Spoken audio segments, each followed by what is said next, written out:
శ్రీ గురుభ్యో నమ. శ్రీ మహాగణాధిపతి నమ. ఇల్లు ఊడ్చేటువంటి చీపురు ఉంటుంది. ఆ చీపురు మీరు ఇంట్లో ఎలా పెడుతున్నారు అనేది చాలా ముఖ్యం. చీపురు పెట్టేదాన్ని బట్టి ఇంట్లోకి లక్ష్మీదేవిని ఆహ్వానిస్తున్నామా లేదా జ్యేష్ఠాదేవిని ఆహ్వానిస్తున్నామా అనేది. ఇంట్లో చీపురును మీరు ఇలా నిలబెడుతున్నారా అంటే ఇది ఊడ్చే భాగము, ఇది పట్టుకునే భాగము.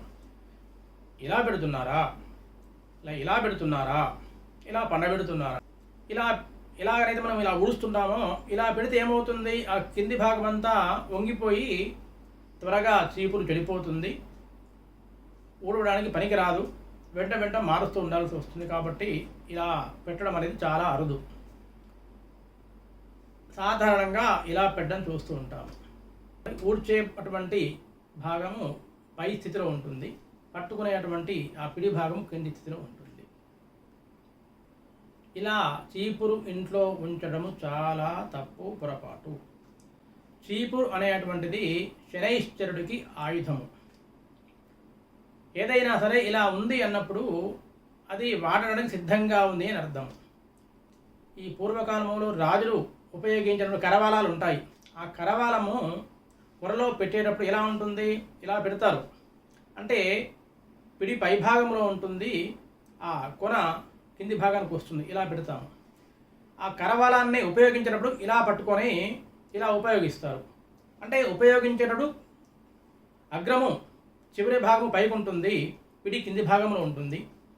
వాడనప్పుడు ఆ కరవాలము అగ్రం అనేది అంటే ఏదైతే ఖండిస్తుందో అది కిందికి వస్తుంది, పిడి పై భాగానికి వస్తుంది. అంటే ఎప్పుడైనా సరే మనము వాడబడేటువంటి వస్తువు ఏదైతే ఉంటుందో అది వాడేటప్పుడు మాత్రమే వాడే స్థితిలో ఉంచాలి. వాడకుండా ఉండనప్పుడు దానిని వ్యతిరేక దిశలో ఉంచాలి. అంటే అప్పుడు ఏం చేయాలి, చీపురు మనం వాడేటప్పుడు ఇలా పట్టుకుంటాము, ఇలా ఊడుస్తుంటాము, మళ్ళీ ఇలా పెడతాము. అంటే ఇలా పెట్టడం అంటే ఏంటిది, ఇలా పెట్టగానే మళ్ళీ చీపురును ఉపయోగించాలి అనేటువంటి విషయం. మనం ఉపయోగించకుండా దాని లక్షణము, దాని ప్రభావం అది చూపిస్తుంది, అంతా ఊడ్చేస్తుంది. ఇలా పెట్టాలి, మరి చెడిపోతుంది, మరి ఏం చేయాలి? కాబట్టి హాయిగా పండబెట్టుకోండి, అప్పుడు ఏ ఇబ్బంది రాదు.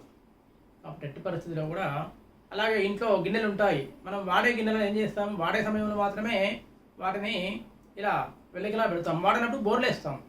ఎప్పుడైతే మనము వెల్లకిలా పెడతామో దాన్ని వాడడానికి సిద్ధంగా ఉంటుంది అని అర్థము, వాడవలసిన పరిస్థితి ఏర్పడుతుంది. వాడని వాటిని అన్నిటి కూడా మామూలుగా ఈ బోర్లించి ఉంచేటువంటి పరిస్థితి మీకు తెలిసిందే.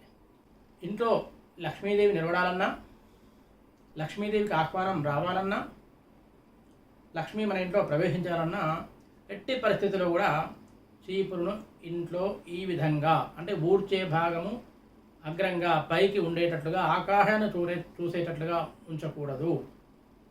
వీలైతే ఇలా పెట్టండి, అలా వద్దనుకుంటే చీపురుని భూమి మీద అడ్డంగా పండబెట్టండి. అందువల్ల ఆర్థిక ఇబ్బందులు ఉండవు. మీకు కనుక ఈ వీడియో నచ్చినట్లుంటే అందరికీ షేర్ చేయండి, లైక్ చేయండి, కింద కామెంట్ పెట్టండి, ఛానల్ని సబ్స్క్రైబ్ చేసుకోండి. ధన్యవాదాలు.